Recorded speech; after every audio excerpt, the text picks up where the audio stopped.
저기 마이크가 안 나와가지고 교체하는 바람에 좀 어수선했습니다. 네. 이제 제가 내일이면 이제 강도사 시험을 보거든요. 그럼 좀 마이크 손 좀 봐야 되겠죠? 네. 옆에 있는 분들께 서로 인사하시겠습니다. 반갑습니다. 주 안에서 평안하세요. 네. 오늘 처음 오신 분도 계시고, 네. 반갑습니다. 오늘 이 말씀은요,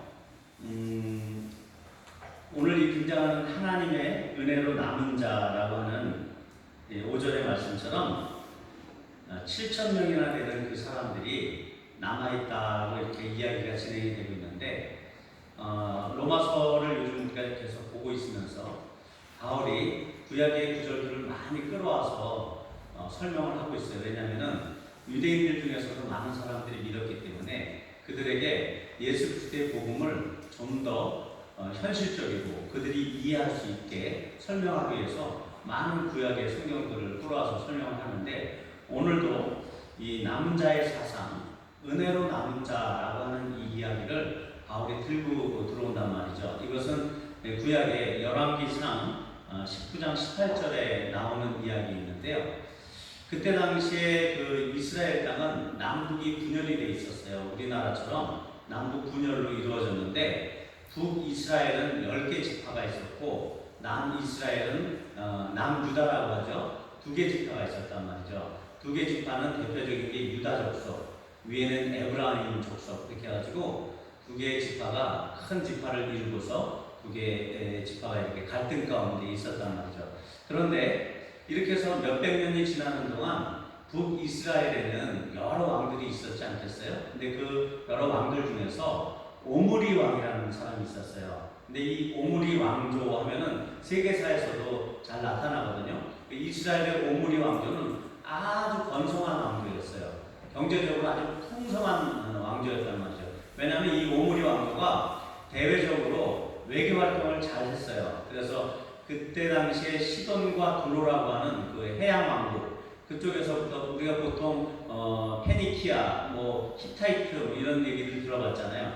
그쪽에 핵족속이 있는 그쪽의 해양 왕국으로부터 많은 물품을 조달받았고, 그것을 위해서 그 나라와 결혼 동맹을 맺게 돼요. 자기 아들을 어떻게 하냐면 그 공주와 같이 결혼을 시킨단 말이에요. 그 공주의 이름이 바로 이세벨이에요. 우리가 잘 알고 있는 이세벨인데, 그 아들은 아합 왕이라는 사람인데, 이 아합 왕 때가 아주 지극히, 이스라엘 민족은 신정국가잖아요. 신정국가라고 하는 것은 뭐냐면 하나님이 통치하시는 나라이고, 하나님의 법에 의해서 그 나라가 이루어지기를 원하셔서 수많은 민족들이 있지만 이 히브리 민족을 선택하셔서 하나님께서 자기의 백성으로 삼으시고, 이 백성이 모델이 되어가지고 전 세계에 많은 나라들이 죄악 가운데 있는데, 이 나라만 하나님의 율법으로 새롭게 세워져서 이 민족이 모델이 되는 민족으로서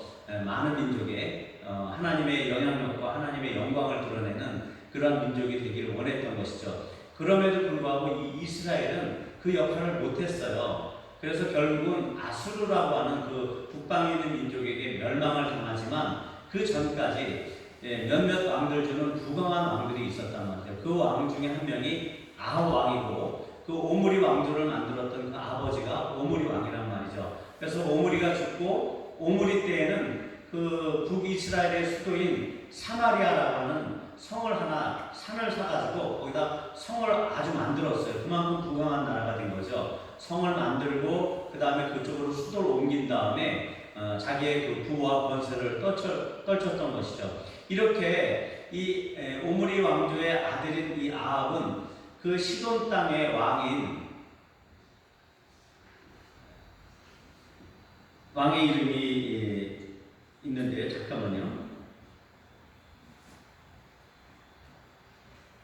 갑자기 생각이 안 나네. 죄송합니다. 네, 엣바알이라고 하는 그 시돈 땅에 왕이 있단 말이죠. 그 왕의 딸인데, 이 엣바알이라는 뜻은 바알이 함께 한다라는 뜻이에요. 이 바알이라는 신은 어떤 신이냐면 풍요의 신이란 말이죠. 남자 신이에요. 그래서 이 풍요의 신이 풍요에 심게 기도를 하게 되면 그들이 제사를 드리게 되면 아주 농사가 잘 되고 그런 신이었단 말이죠. 결국은 하나님 외에 다른 우상으로 섬기는 모든 신들은 어떻게 하고요? 하나님이 아닌 다른 어떤 세력에 의해서 조종당하는 그런 우상이란 말이에요. 바로 사탄이 조종하고 있는 신들이란 말이죠. 그래서 하나님을 믿는 그 백성 이외에 다른 열방의 다른 민족들이 섬기는 신들은 다 그 배후에는 사탄이 여러 가지 모양으로 그 신들을 만들어 놓고 그곳에 숭배하게끔 그들을 제사 드리게끔 그렇게 만들었단 말이죠. 그래서 오늘 이 성경 말씀에도 보면은 엘리야가 하는 말이 하나님의 제단들이 다 무너졌다 이렇게 표현하고 있단 말이죠. 그것은 뭐냐면 이제는 하나님께 제사 드리는 사람이 없다라는 표현입니다. 이제는 하나님께 예배 드리는 사람이 없다라는 표현이거든. 그것을 왜 그러냐면 이세벨이 이스라엘로 시집을 오게 되면서 그 바알의 신전들을 이 사마리아 땅에 세우게 돼요. 그리고 아세라 신상을 세우고 풍요의 여신인, 그래서 그 아세라 신상 같은 경우는 유방이 가슴이 여러 개가 막 달려 있어요. 이렇게 그 풍요를 상징하는, 왜 농사짓는 농경사회다 보니까 농사를 많이 지으려면 자식을 많이 낳아야 되고, 그러기 위해서는 자식을 많이 낳기 위해서는 이런 다산의 여신, 이런 신들을 섬겨야 되는 그런 필연적인 이유 때문에 이렇게 아세라 신상을 세우고 이런 일들이 있었단 말이죠. 결국은 이스라엘은 하나님을 예배해야 되는데 어떻게 해요?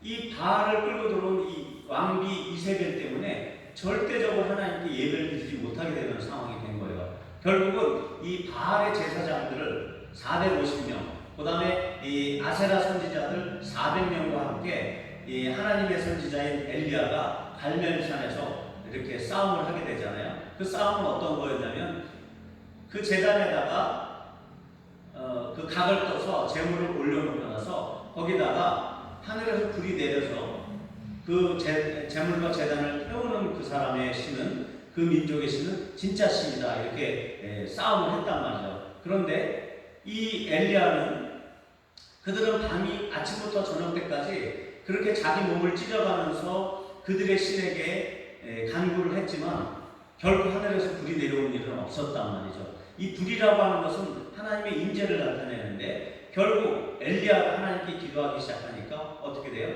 위에서 불이 내려오는데 엘리야가 그 전에 그 재물에다가 물 7동이를 가지고 거기다 붓게 한단 말이죠. 그래서 흥건하게 젖어 있는 그 제단과 그 재물이 어떻게 해요? 하늘에서 내려온 그 불에 의해서 확 태워버려가지고 그 도랑 사이에 있는 그 물이 고여있던 것까지도 다 훔쳐서 핥아버리는 그런 일들이 있었단 말이죠. 그리고 나서 그 바알의 선지자 450명과 아세라 선지자 400명을 죽여버리는 그런 일이 있게 된단 말이에요. 그 일이 있게 되니까 이 이세벨이 엘리야에게 통보를 합니다. 네가 내일 이맘때까지 죽지 않으면 쉬운 말로 내 손에 장을 지지겠다. 이래가지고 사람을 보내요. 그러니까 엘리야가 마음이 이제 조급해진 거죠. 예, 하나님을 그렇게 믿고 450명의 그 바알 선지자와 그 선지자들을 죽였던 이 엘리야의 그 하나님의 능력이 임했던 엘리야가 갑자기 마음이 불안해지는 거예요. 조급해지기 시작하고 그래서 도망을 가기 시작합니다.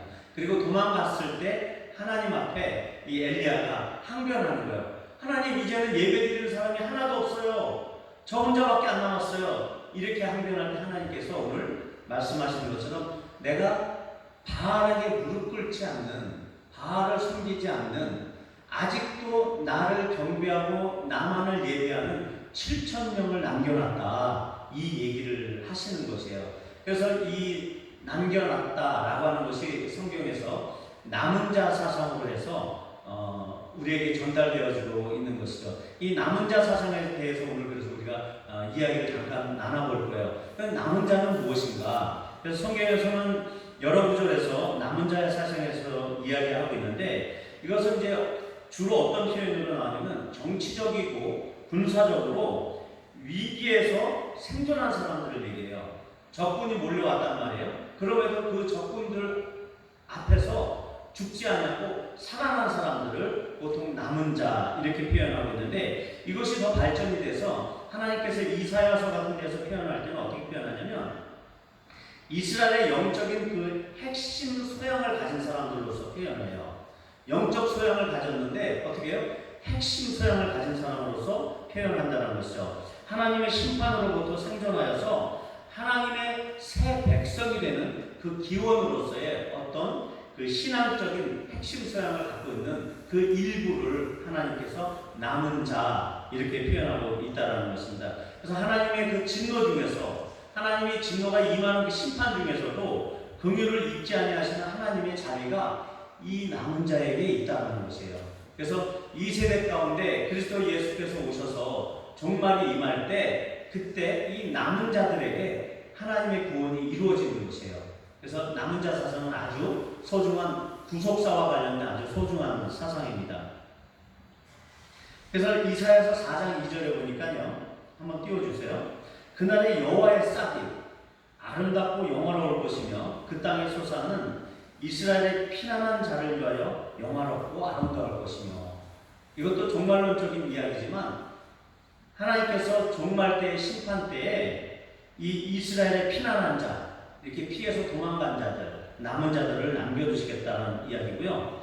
유다 족속 중에 피하여 남은 자는 다시 아래로 뿌리를 받고 위로 열매를 맺으리니 이는 남은 자가 예루살렘에서 나오며 피하는 자가 시온산에서 나올 것입니다. 만군의 여호와의 열심히 이를 이루시리라.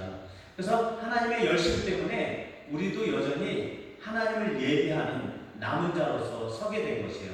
그래서 오늘 바울이 이야기하고 있는 것처럼 하나님의 은혜로 택함을 받고 그 다음에 우리는 남은 자가 된 거예요. 예. 다시 한번 하나님의 은혜로 택함을 받았어요. 수많은 인류 중에서 수많은 족속들 중에서 특히 이스라엘이 택함을 받았던 것처럼 하나님께서 그 우리를 택하셔서 어떻게 해요? 남은 자로 두게 하신 거란 말이에요. 특별한 신앙을 갖도록 특별한 신앙의 핵심적인 어떤 그런 것들을 우리 안에 소지하고 그 신앙을 통해서 많은 사람들에게 모델이 되도록 이스라엘 민족처럼 우리가 모델이 될 수 있는 사람으로 인해서 우리를 남은 자로 불러주셨다는 것입니다. 스바냐서에서는 이 남은 자를 어떻게 표현하냐면 겸비하여서 주를 찾는 자 이렇게 표현하고 있어요. 하나님을 겸비하고 내 자신을 지극히 낮춰서 하나님 앞에서 겸손한 삶을 사는 삶을 하나님께서 남겨두신다라고 이렇게 얘기하고 있는 거예요.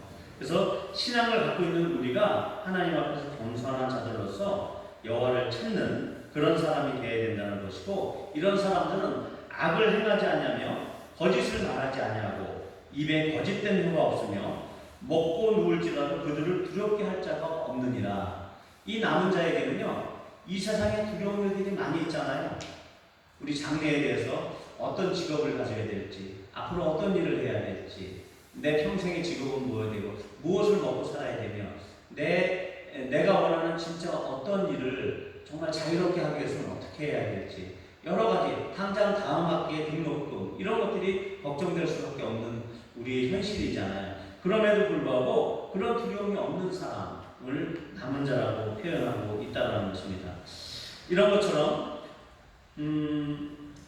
이렇게 외롭게 자신만이 악한 이세벨과 바알의 제사장들과 싸우고 있다고 푸념하던 이 엘리야 앞에 하나님께서는 그 무시무시한 사탄의 그 공포정치, 그 이세벨의 공포정치 가운데서도 바알에게 무릎을 꿇지 아니하고 다 바알에게 입 맞추지 아니한 사람들을 남겨두었다라고 했듯이 우리도 이 세대에 공포가 오잖아요. 코로나19 사태라든지 그것으로 인해서 오는 팬데믹이라고 그러죠. 그 다음에 경제적인 공황까지도 올 수 있다라고 하는데 이미 우리 피부 가운데 와 닿고 있잖아요. 저 역시도 그것을 경험하고 있는 것이고 예.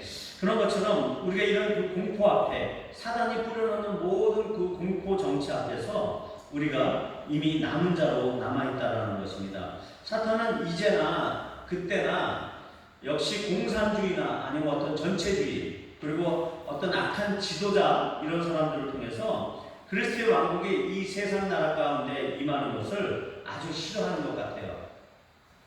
이번 코로나19 사태로 인한 그 종교적 신앙의 제한이 발생됐잖아요. 함부로 이렇게 못 모여. 우리나 이렇게 모이는 거지 다른 데 대교회들은 지금 못 모이고 있단 말이죠.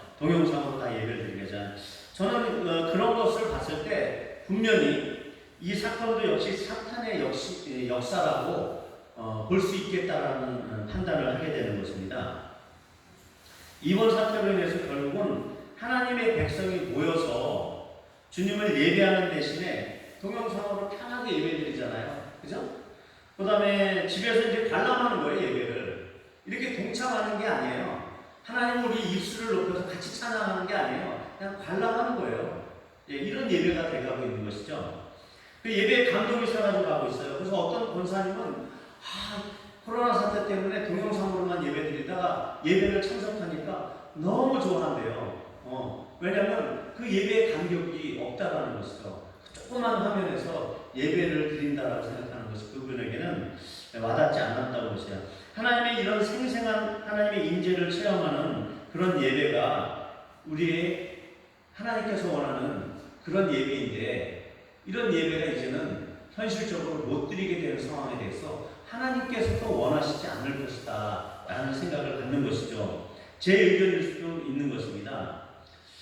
그런데 또 세상 사람들을 한번 바라보세요. 그들도 역시 마찬가지예요. 남들이랑 만나는 게 이제 제한적이란 말이죠. 그리고 누굴 만나는 것도 더 힘들고 경제적으로 어려우니까 만나는 것도 또 부담이 되고 이런 상황들이 됐어요. 그러니까 그들이 어떻게 유튜버를 되는가 아니면 뭐 넷플릭스 같은 거를 다운받아가지고 거기서 즐기는 거예요, 혼자서. 네, 그 욜로족이라고 그러잖아요. 그들이 자기들만의 소비를 하면서 그렇게 즐겁게 사는 개인주의적인 어떤 현상들이 나오잖아요. 그래서 그들은 이제는 세상 사람들과 접촉할 기회들이 많이 없어지면서, 그것은 어떤 얘기죠? 믿는 크리스찬 친구들도 만날 수 있는 계기들이 이제 제한이 되는 것이죠. 결국은 사탄은 모든 사람들이 자기 혼자 사는 것, 독단적인 삶, 이런 사람들 가운데 계속 몰입할 수 있도록 시대에 이런 반영을 일으키고 있는 것입니다. 그래서 이런 것처럼 이런 오락물들을 보면서 사람들은 자기가 그것에 빠져들어가지 못하고 빠져들어가고 있다는 것을 생각하지 못하게 하는 그런 오락의 우상을 만들어 놨고요. 그 다음에 자기 철학이나 자기 확신을 가지고 어떤 지식적인 것들을 많이 탐구하게끔 했단 말이에요. 유튜브 같은 데도 보면 뭐 세계사를 통해서 아니면 어떤 홍보들을 통해서 계속 사람들의 지식을 풍부하게 해주는 것들이 막 흘러 넘친단 말이죠. 유튜브만 보고 있어도 많은 지식이 우리에게 들어오는 시대가 됐어요. 근데 가만히 생각해 보면 그 와중에 우리들이 갖고 있는 모든 생각들이 오락 내지 지식 내지 아니면 경제적인 풍요 이런 것들을 쫓아가게끔 하고, 그것들이 은연히 나의 모든 삶 가운데 우상으로 자리 잡고 있게 되는 상황들을 보게 될 수 있다는 것입니다. 하나님께서는 그렇게 사탄이 원하는 것처럼 우리가 현재 자신의 행복을 가장 중시하고 그런 욜로족과 같은 개인주의적이고 이기적인 사회로 이 사회가 계속 흘러가는 것을 결코 원하시지는 않을 것이다라는 생각을 저는 갖는 것입니다. 그런 것처럼 이 부분에 대한 그 세상이 악해져 갈수록 이 시대에 우리 기독교 공동체에 대한 절대적인 필요성이 필요한 시점이 되었어요. 그 부분에 대해서 제가 곧 빠른 시간 안에 이 공동체의 필요성에 대해서 한번 설교를 하려고 합니다. 올바른 그 공동체의 필요성과 올바른 모습과 그 비전을 한번 제시하도록 하려고 해요. 그렇기 때문에 요한계시록 12장 12절에서 17절을 우리가 한번 볼 필요가 있습니다. 한번 보시겠어요? 제가 한번 낭독해 드릴게요. 눈을 한번 잘 보세요.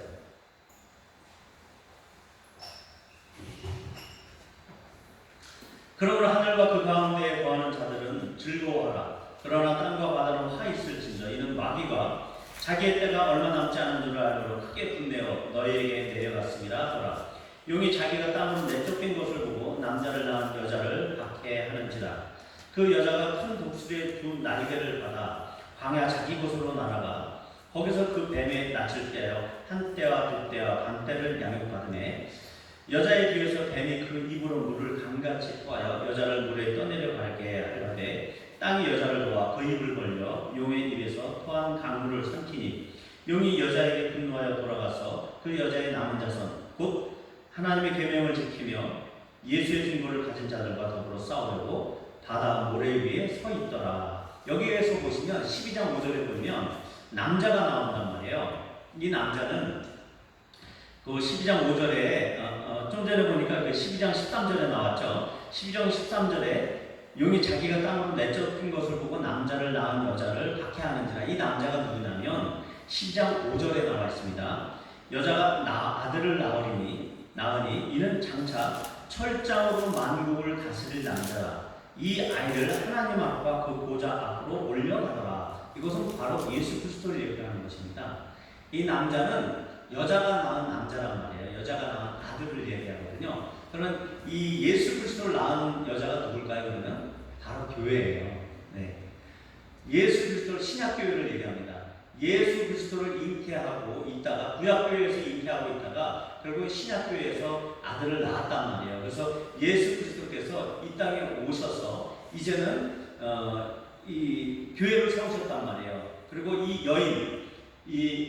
여인이 이제 등장하게 되는데 이 여자의 뒤에서 15절 볼까요? 여자에 대해서 뱀이 그 입으로 물을 강같이 토하여 여자를 물에 떠내려가게 하려 하되 이렇게 얘기한단 말이에요.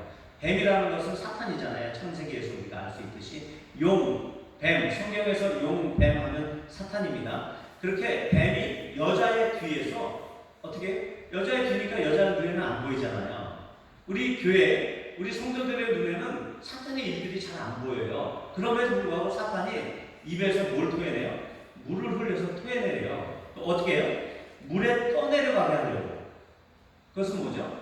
세속의 물을 이야기하는 것이죠. 사탄은 우리에게 세속의 물을 계속 흘려서 교인들, 우리 성도들이 하나님의 뜻을 발견하지 못하고 하나님을 참으로 예배하는 것을 진실로 예배하는 것을 찾지 못하게 하고 하나님을 추구하고 하나님을 찾는 것을 발견하기보다는 그들이 원하는 개인적인 삶, 우리가 원하는 개인적인 즐거움, 우리가 원하는 그 세속의 즐거움, 이런 것들을 쫓아가도록 뒤에서 물을 흘려서 떠내려가게 하는 거예요. 홍수가 오면 모든 그 집들이나 이런 것들이 다 흘러 떠내려가는 것처럼 이렇게 사탄은 우리에게 이 세속화의 물결을 통해서 이 마지막 때, 한 때와 두 때와 반 때, 이제 반 때, 2,500년, 한 때를 1,000년으로 잡으면 한 2,500년 정도를 잡는다고 하면 계속적으로 우리가 어떻게 보면 그것은 이제 상징적인 의미이기 때문에 딱 2,500년은 아닙니다. 어쨌든 이렇게 예수님께서 오셔서 이렇게 교회가 형성되어지고 우리 믿는 성도들이 이 세상을 살아갈 때 이 마지막 때는 엄청난 세속의 물결이 우리 가운데 흘러 넘칠 것이다라는 것이죠. 그것은 흘러 떠내려가면서 우리는 우리의 삶이 어떤 삶이 진짜 삶인지 모르게 되는 그러한 상황들이 오게 된다는 것입니다. 코로나19 사태에 대해서 우리는 그렇게 해서 어떤 그 의사 선생님이신데 화학을 전공하신 분이에요. 근데 그분이 이 코로나19 바이러스를 따져보니까 너무 정확하게 그 코로나19 바이러스가 너무 정확하고 치밀하게 그렇게 만들어졌다라고 하는 그런 것들을 자기 의견을 제시하더라고요. 이게 자연적으로 발생이 되기에는 너무 이게 조합이 완전하다는 것이죠. 그렇게 해서 결국은 누가 만들었을 것이다. 이렇게 이야기하고 있는데 그렇다고 하면 하나님께서 인류를 사랑하신 하나님께서 이렇게 코로나19 사태로 물론 하나님께서 온역을 통해서 심판하실 자는 심판하시기 때문에 이 사탄의 악을 통해서 하나님께서 선을 이루실 수도 있습니다. 하나님의 계획 가운데 죽어야 될 사람들은 죽이게 하시는 거죠. 코로나19 사태로. 하지만 어쨌든 이 코로나19의 발원지는 하나님은 아닌 것이다 라고 판단할 수 있는 것이 교회에 주는 영향력을 봤을 때 그렇다라는 것이죠. 자, 어쨌든 우리는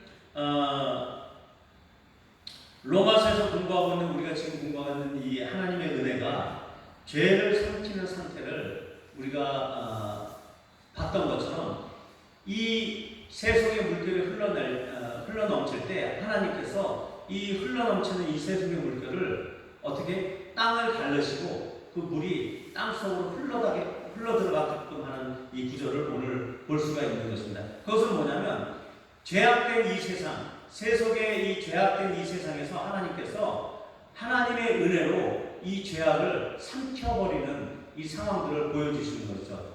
결국은 세속화라고 하는 이 사탄의 방법들을 하나님께서 땅을 갈라버리심으로 인해서 그 세속화의 물결이 그 땅 속으로 스며들어가게끔 땅이 그것을 삼켜버리게끔 만들거든요.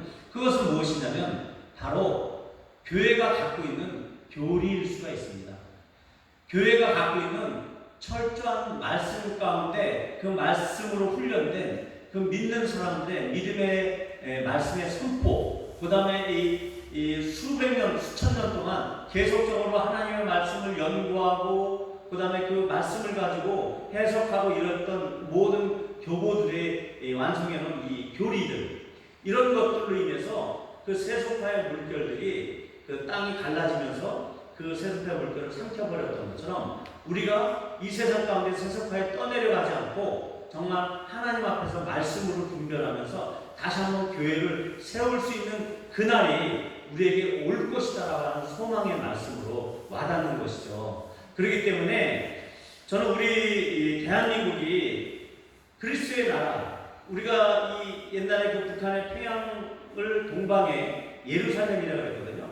예루살렘은 저쪽 이스라엘에 있잖아요. 그런데 이 평양 땅을 동방의 예루살렘이라고 불렀다고요. 왜냐하면 주일이 되면 평양의 모든 성전들이 문을 닫았어요. 그리고 다 예배를 드리러 예배당에 갔단 말이에요. 저기 선천이라는 그 땅에서는 한 사람만 빼고 다 예수를 믿었어요. 그리고 술 장사가 없었어요. 막걸리 장사가 없었어요. 탁주를 만드는 탁주 장사가 없어요. 다 예수를 믿었기 때문에 그 믿지 않는 그 사람은 일본인 교사가 그랬단 말이죠.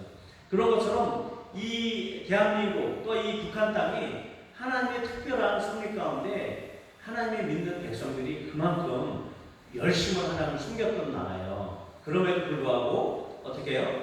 일제 그 우상숭배, 천황숭배, 그것 때문에 결국은 우리가 하나님의 증거를 받아서 남북이 분열된, 이스라엘과 똑같은 남북이 분열된 상태가 됐단 말이에요. 하지만 언젠가는 하나님께서 이 남과 북을 복음으로 통일시키시고 또한 평화 통일을 이루어주셔서 이 남과 북이 하나님 앞에서 온전히 하나님을 예배하고 하나님의 그 거룩한 백성으로서 전 세계의 모델이 되는 나라로 설 것을 기대한단 말이죠.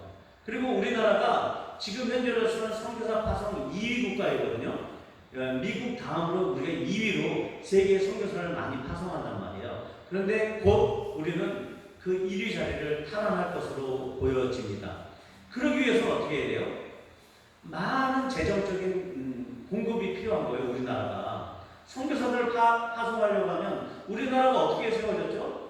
우리나라가 그 선교사들이 세워놨던 그 교육기관들 때문에 우리나라가 섰단 말이에요. 자원도 없고 실력도 없고 아무것도 우리나라가 그 선교사들이 세워놨던 그 교육기관들, 배재학당이든 이화학당이든 숭실학당이든 이런 이 기독교인들이 세우는 이 학교들 때문에 이 나라가 이렇게 부강해질 수밖에 없었단 말이에요. 우수한 두뇌를 갖고 있는 열심히 살았던 우리의 선배들 때문에 이 나라 이민족이, 그리고 그렇게 나가서 교회에서 새벽 기도하고 울부짖으며 기도했던 것들이 우리나라 이만큼 잘 살고 잘 먹게 되는 상황이 된 것이거든요. 그런 것처럼 우리가 선교사를 또 파송한다라고 하는 것은 그 나라에 가서 학교를 지어주고 교회를 지어주고 병원을 지어줘야 된단 말이에요. 이런 것처럼 그러기 위해서는 하나님께서 막대한 부를 우리나라에게 부여해 주셔야 되는데 결국은 이 코로나19 사태에 치료제는 한국에서 나와야 되는 거죠. 저는 그것을 위해서 기도하고 있어요. 우리나라 바이오 기술이 뛰어나거든요. 제가 그쪽 업계에 있어봐서 알잖아요. 한국 사람들 머리가 비상하고 하나님께서 주시는 지혜가 있는 백성이에요. 그리고 우리나라의 그 국방력과 우리나라에서 만든 그 국방 장비들 있잖아요. 최첨단의 장비들이 인도 이런 데는 많이 팔려나갔대요. 지금도 앞으로 계속 많이 팔려나갈 것이고, 그 다음에 LED 이런 것도 우리나라 기술이 최고라고. 이미 핸드폰 기술이나 전자제품은 일본이 못 따라오잖아요. 다 우리가 전 세계를 지금 어떻게 기술적으로는 지배하고 있는 것이나 마찬가지다. 이런 섭리를 봤을 때 하나님께서 우리나라 이민족을 그대로 두시지는 않을 거란 말이죠. 이 코로나 사태를 통해서 우리가 다시 한번 느낄 수 있는 것은 하나님이 원하시는 백성이 된 우리로서는 이런 것들을 두려워할 것이 아니라 하나님께서 이 악을 어떻게 선으로 바꿀 것인가, 이것에 대해서 우리가 생각하고 하나님께서 일하실 것을 기대하면서 우리가 기도해야 된다는 것이죠. 로마서 10장, 계시록 10장 17절에 남은 자들, 여자의 남은 자손, 하나님의 계명을 지키며 예수의 증거를 가진 자들, 이렇게 표현하고 있습니다. 이 남은 자들을 두신 것은 하나님의 은혜예요. 우리가 계명을 지키는 것은 하나님의 은혜예요. 우리가 계명을 잘 지키고 하나님의 말씀을 따라야 세속화의 물결에 우리가 떠내려가지 않습니다. 이들을 통해 우리는 올바른 하나님 앞에서의 신앙을 배우는 것이요, 온전한 남은 자를 통해서 하나님께서 그들을 왜 남겨놨겠어요? 저들의 그 순수하고 고집적인 신앙을 봐라. 저들 때문에 내가 다 진멸하지 않고 남겨두지 않았냐. 그런 것처럼 그 신앙을 우리가 본받으라고 하나님께서 이 남은 자의 신앙을 우리에게 말씀하시는 것이죠. 우리가 성경 한 구절을 또 한번 볼게요. 구약에 그저 스쳐 지나갈 만한 구절인데요. 예레미야라고 하는 그 이제 북쪽 이스라엘은 이미 아수르에 의해서 망했고, 이 남유다가 바벨론에 의해서 이미 침공당한 상태에서 이 글을 쓰고 있는 것이에요. 그런데 침공당하기 전에 예레미야가 한 사람에게, 하나님께서 예레미야를 통해서, 선지자 예레미야를 통해서 한 사람에게서 이 말씀을 선포하게 해요. 단 한 사람. 그 사람 한번 볼까요? 제가 한번 읽어볼게요. 예레미야가 감옥들에 갇혔을 때 여호와의 말씀이 그에게 임하니라. 이르시되 너는 가서 굿수인 에벳멜렉에게 말하기를, 만군의 여호와 이스라엘 하나님의 말씀에 내가 이 성에 재난을 내리고 복을 내리지 아니하리라 한 나의 말이 그날에 내 눈앞에 이루리라. 여호와의 말씀이니라. 내가 그날에 너를 구원하리니 네가 두려워하는 사람들의 손에 넘겨지지 아니하리라. 내가 반드시 너를 구원할 것인즉 네가 칼에 죽지 아니하고 네가 노량물같이 내 목숨을 얻을 것이니 이는 내가 나를 믿었습니다. 여호와의 말씀이니라 하시더라. 자, 이 에벳멜렉이라는 사람은요, 굿수인이에요. 엉둥이에요. 예, 흑인이란 말이에요. 예, 굿수인은 저쪽 그 지금의 이디오피아 지역에 있었던 사람인데, 이쪽 그 이스라엘 땅까지 와서 여기서 내시 역할을 하고 있어요. 내시, 왕의 시중을 두는 내시 역할을 하고 있단 말이에요. 그러면 흑인이기 때문에, 흑인은 성경에서 저주의 대상으로 이야기하고 있어요. 왜냐하면 노아의 세 아들이 있었는데 그 아들 중 하나 함이 노아가 술 먹고 누워 있을 때 그것을 어떻게 보면 비난하고 그것을 자기 형제들에게 가서 고했단 말이죠. 근데 나머지 두 형제는 뒤로 조용히 들어가서 노아의 그 벗은 몸을 이렇게 담요로 덮어줬단 말이에요. 그래서 함은 저주를 받았어요. 성경에 보면. 그래서 그 함의 자손이 보통 흑인들이라고 이야기합니다. 그런 것처럼 이 저주받은 족속이에요. 이 굿수인이라고 하는 것은 이스라엘 민족으로 봤을 때는. 그런데 그 넷이란 말이에요. 또한 그런 비천한 직업이잖아요. 어떻게 보면 궁전에 사니까 좋은 직업일 수도 있는데, 어찌됐든 이 에벤멜렉이라는 사람이 예레미야가 바벨론이 침공해 올 것이기 때문에 바벨론과 화친을 맺어야 되는데 맺으라고 그렇게 하나님의 말씀을 전달했음에도 불구하고 이스라엘의 그 신하들은, 왕의 신하들은 이 예레미야가 떠들지 말라고 해서 그 우물 밑에 그 물이 없는 우물, 질척질척한 그 우물에다 빠뜨려 버리는 거예요. 그래서 죽게 되는 상황이 되니까 이 에벤멜렉이 왕에게 감히 나가가지고 이 사람이 이렇게 되면 죽습니다. 그래서 창고에 가서 낡은 옷들을 해가지고 이렇게 해서 그 사람을 예레미야를 구해내거든요. 근데 이렇게 구해내고 나서 이 예레미야가 이 에벤멜렉에게 얘기하는 거예요. 바벨론 침공에 와가지고 아주 엄청나게 학살을 하거든요. 다 죽을